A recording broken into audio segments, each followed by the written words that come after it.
Hi guys! Today I wanted to show you how to cut an intricate wilted flowers using channels in Photoshop. Here we have an image of dried flowers which are very intricate. They have a lot of detail. You can see very tiny little hairs on the branches, some spikes here on the ending, some kind of little hairs. So we are going to cut them out using channels, and luckily I have shot it on the black backdrop, so it will make it easy to cut it out properly. First thing that we're going to do is to duplicate the background layer. Just in case anything goes wrong, we always have a backup. Next, we are going to make the background layer invisible because we don't need it right now. And let's go into channels. So what we are going to do is we have to see which channel has the most backdrop separation. So like the most contrast between our subject, which is very delicate, and the backdrop. So let's analyze. We have the red channel, we have green channel, and we have blue channel. I think in that case, the channel which has the most contrast between background and the subject would be the red channel. So let's duplicate it. Let's right click with the mouse, choose duplicate channel. And we don't invert it. Here is our document. Click OK. And click on it. Let's take the eye off the red channel so that only this one is the one that we are going to be dealing with. And let's go into our image, adjustments, and let's choose levels. Our goal is to make the black the blackest possible and white the whitest possible.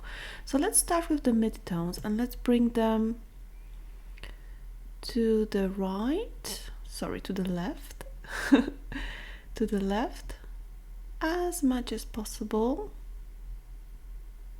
up until we see grain on the backdrop. We don't want that, so let's put it back a little and let's increase the shadows just like this.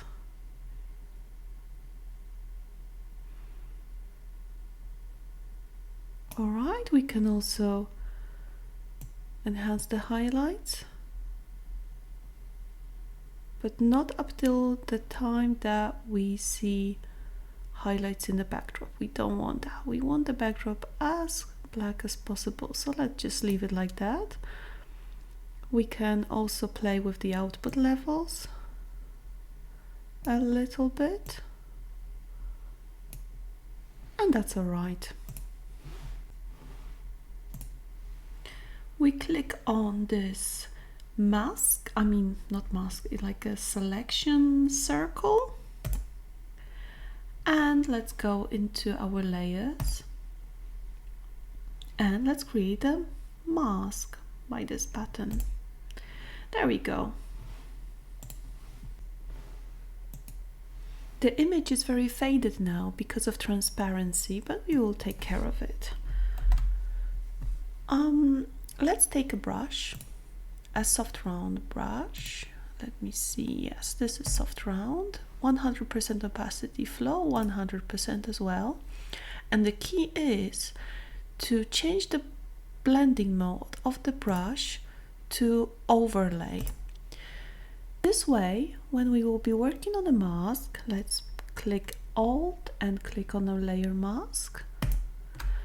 And let's zoom it in so you can see.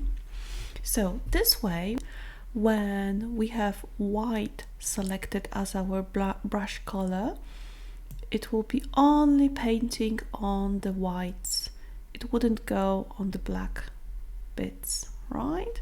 So it's very, very useful when you are masking subjects and you want to only restrict to the certain area, then overlay blend mode is your friend. Okay, I'm going to paint the rest of our plant now. So as you can see, blacks are still black. Of course, I can make the brush smaller just to be sure we don't have too much grain on the black side.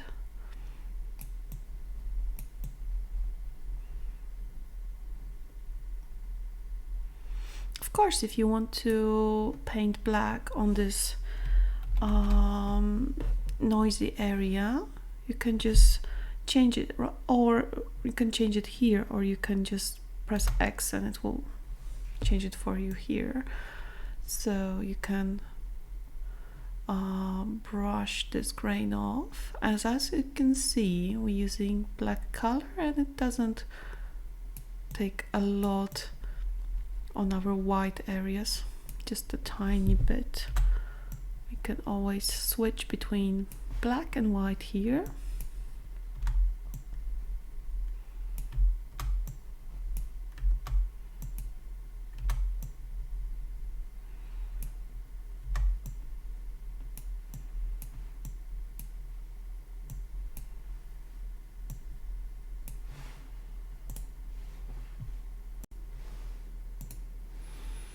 If you feel you would be more precise working on an image itself, not on a mask, you can by all means press Alt, click on a mask, and you can go back to the image view and you can work from here.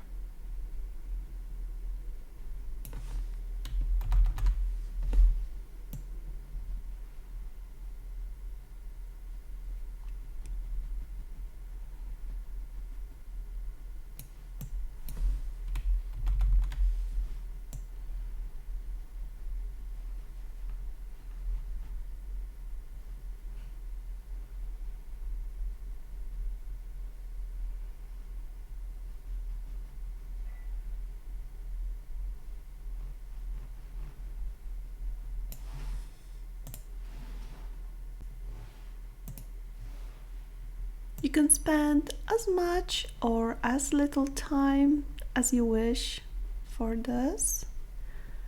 And yeah, once you're ready,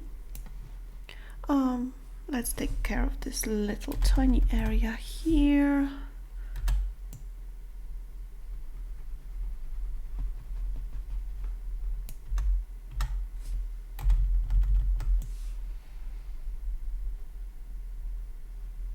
Perfect. Here is the finished cutout. I spent a little more time perfecting the edges and filling out the missing pieces. You can see that any color we put underneath our layer, so let's choose this and let's say green, and we put it underneath and we test any other color, our image is beautifully transparent. If you're happy with your work, you can go ahead and click on the layer mask and choose apply layer mask, and make sure there is no background visible, and you can go ahead and export your image as a PNG file. So export, you can choose quick export as PNG, this will be a quicker one, or you can choose export as and choose all the settings. So for this image we'll go with PNG, of course, transparency, and from the drop down menu, once it's loaded, I will choose let's wait for it. Yeah, I will choose bicubic sharper because I want my image to be crisp, sharp.